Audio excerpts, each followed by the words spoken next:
Baby, Andy done turned up the barbecue on Erica Jane, and Dorit done messed around and got robbed in real life. I got my notes. I hope y'all got yours. Let's get on into this damn mess.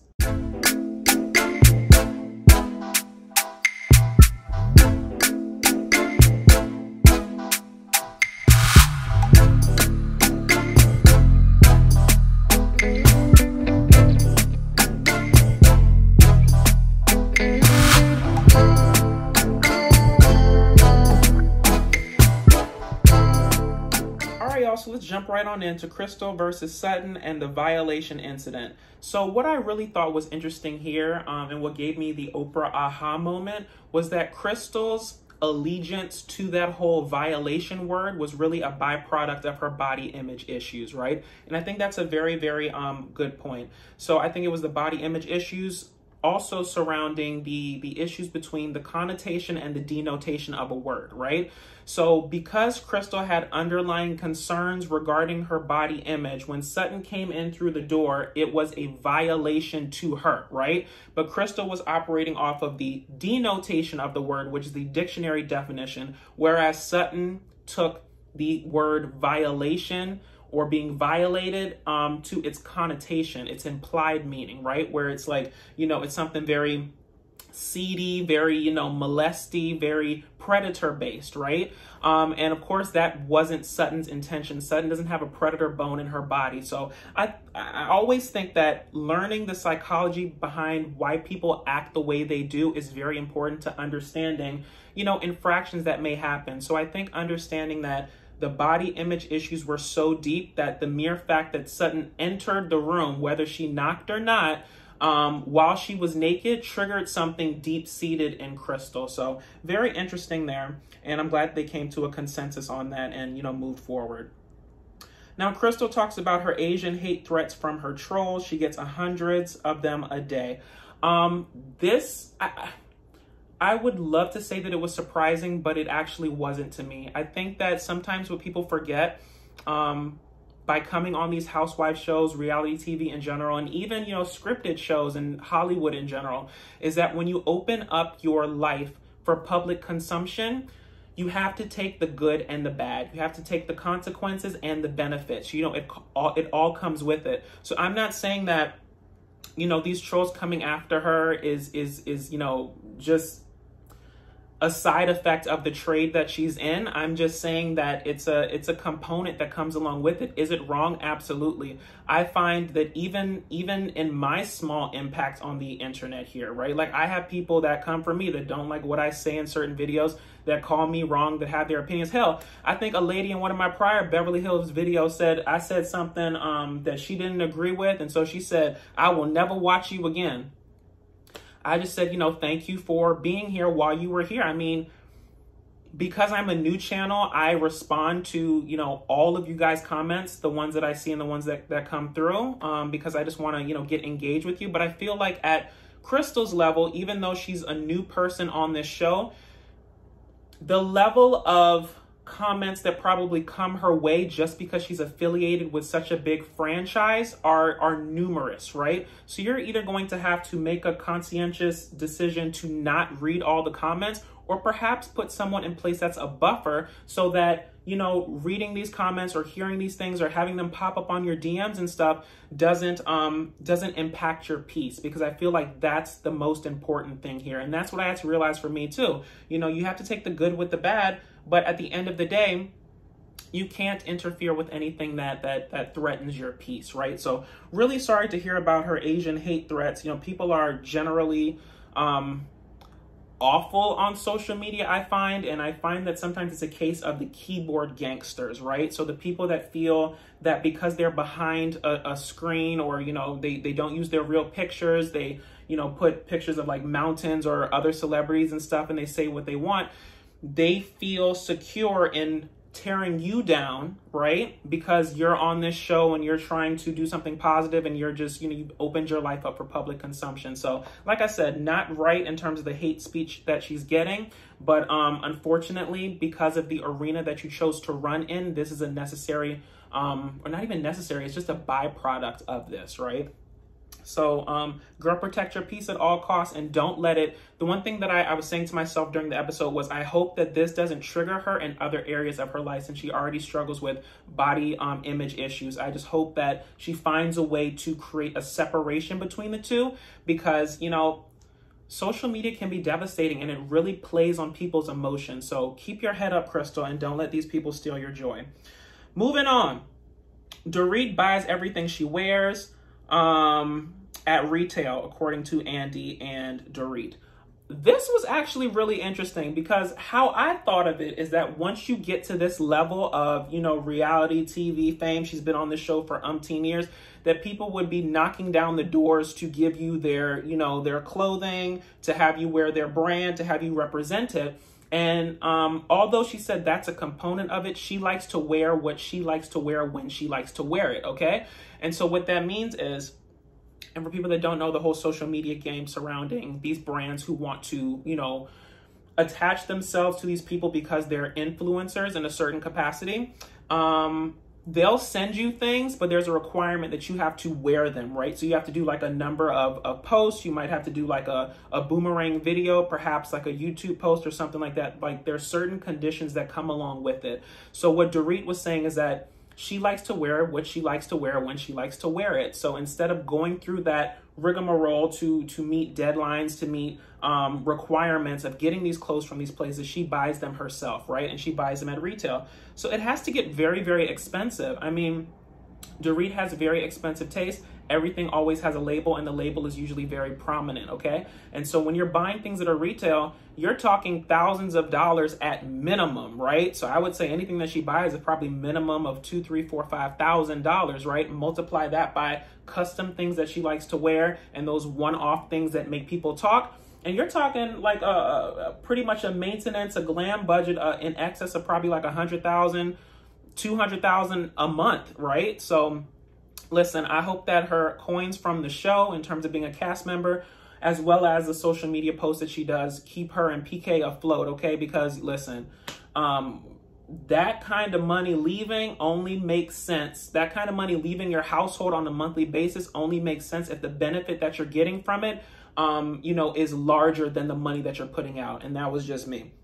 Now, when the ladies were talking about how, you know, the expensive things that they buy, and Lisa Rinna was talking about how she had to move the vintage dresses off site, all I was thinking of was Kim Kardashian, right? Because after Kim's, I think it was a Paris incident, I think the incident was in Paris where she got robbed. She basically changed her life and her view of money and material things, right? So don't get me wrong. She still buys expensive things and she still has expensive taste. But in terms of not housing it on her at the time, right? She might wear, you know, imitation pieces of the actual real thing so that she's not a target of certain, you know, attacks or certain attention. As well as at her home, she doesn't keep anything that's like truly expensive, truly, you know, irreplaceable on site, right? So it's housed somewhere else.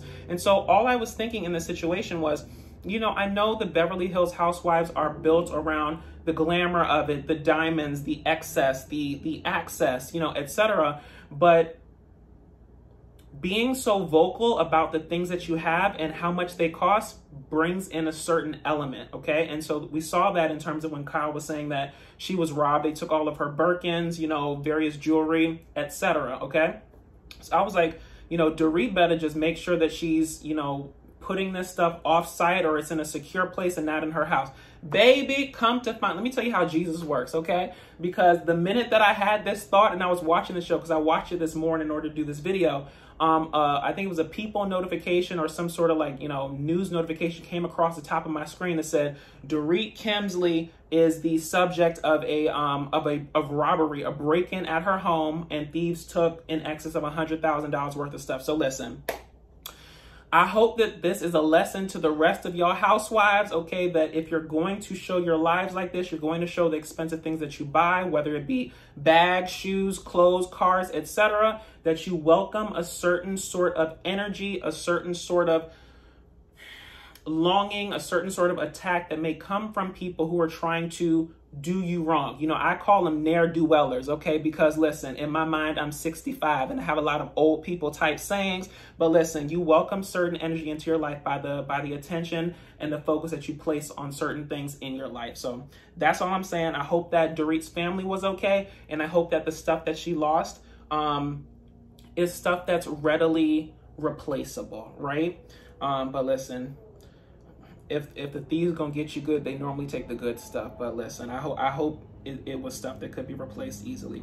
Moving on, Kathy Hilton, authentically herself. I really loved the little, you know, montage that they gave to Kathy Hilton, just showing her time on the show and you know, why the fans really identify with her. And so what I really came to realize is that people react to authenticity, right? They like things that they can understand. They like people that they can relate to. And so I think one of the benefits of a Kathy Hilton on this show is that she shows that just because you come from this insane wealth, or, you know, you've gotten it by marriage or however the case may be, doesn't mean that you can't be relatable to the average person, right? And so with Kathy, to me, you get no pretenses, okay? Who she is who she is, as kooky and crazy as it may seem.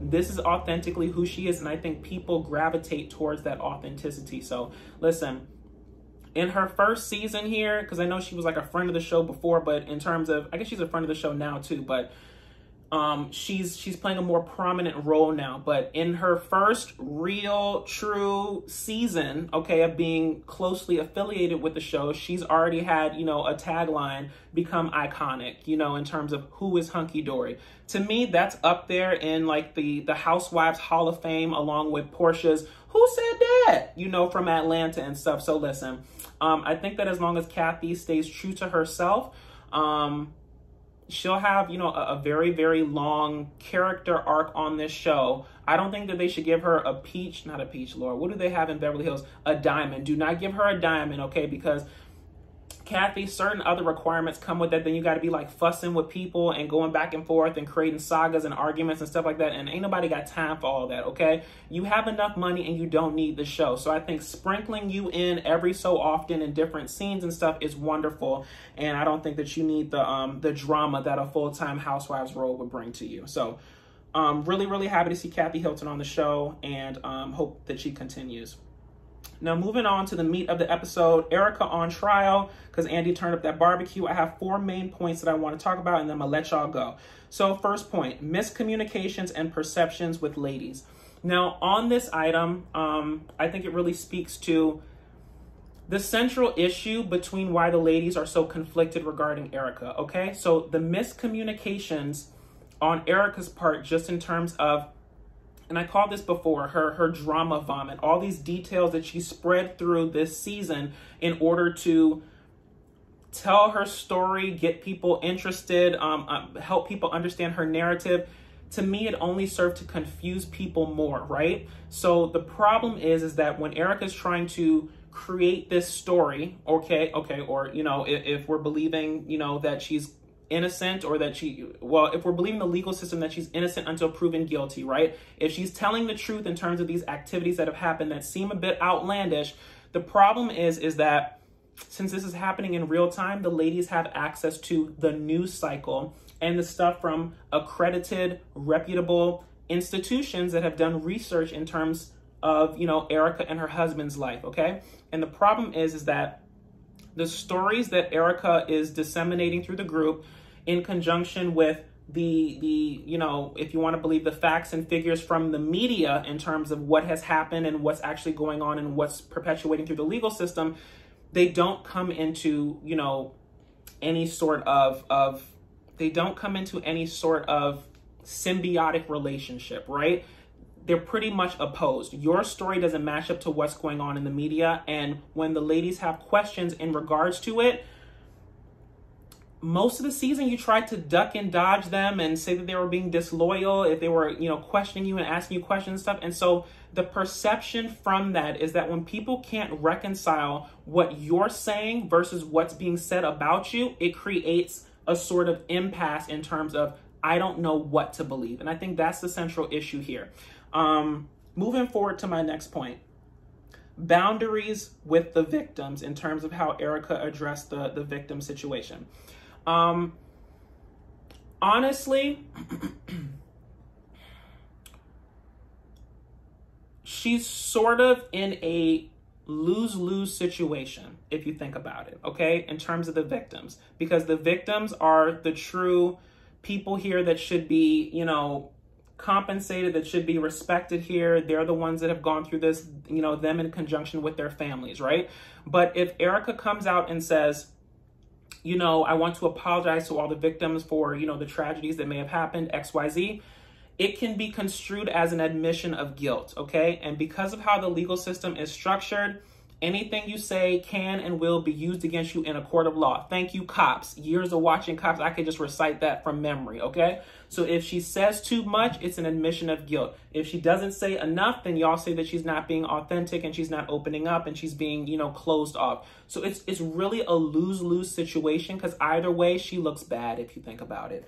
Or she's either dragged in the court of public opinion, or she's dragged down to the damn, you know, courthouse. Either way is a bad situation. In terms of Erica's social media, I feel that she's between a rock and a hard place. If you think about it, she really, really is, right? And I don't mean this to come across as that I'm sympathizing with Erica Jane. I always try to come from a very rational, a very reasonable standpoint. And so for me, the central problem regarding Erica's social media and the difference between that and how she acts is Erica has created a character that has come into conflict with who she needs to be regarding this lawsuit. And that's the problem. The Erica Jane character does not do Erica Girardi any favors down to the courthouse, right? Because if you think about it, she doesn't have Tom's money anymore. Okay, she has to defend herself in court. She has to live, right? Which means that she has to make money. And the only way that she can make money now is the show, number one, The Real Housewives of Beverly Hills, and also the different social media influencer posts. Now, the influencer places, they're paying for Erica Jane, right? And Erica Jane is a character of excess. She's a character of wealth. She's, you know, her lifestyle is expensive. It's expensive to be her, right? And so that character does not go into a good symbiotic relationship with, you know, a person who did not know anything, a person who's taken aback by, you know, the situation that she's in, a person who needs to be sympathetic to the common man as well as any sort of jurors that she gets in front of down to the courthouse. So she's sort of backed herself into a rock and a hard place, because in order to make money, she has to perpetuate this character, but perpetuating this character makes people look at her sideways in terms of the court of public opinion. So really a hard place to be in there. As I've said before, the victims are the true people who need to be, you know, made right in the situation, but understanding the psychology of it also helps the situation as well. And just in terms of the knowledge of Tom's financial woes, what she did and what she knew and what she didn't, Erica pretty much summed it up in that she wasn't a employee of Girardi Keese, which is the law firm that Tom was a part of, that was apparently at the center of all of this stuff with the widows, orphans, children, etc. And I believe that up to a certain extent, okay?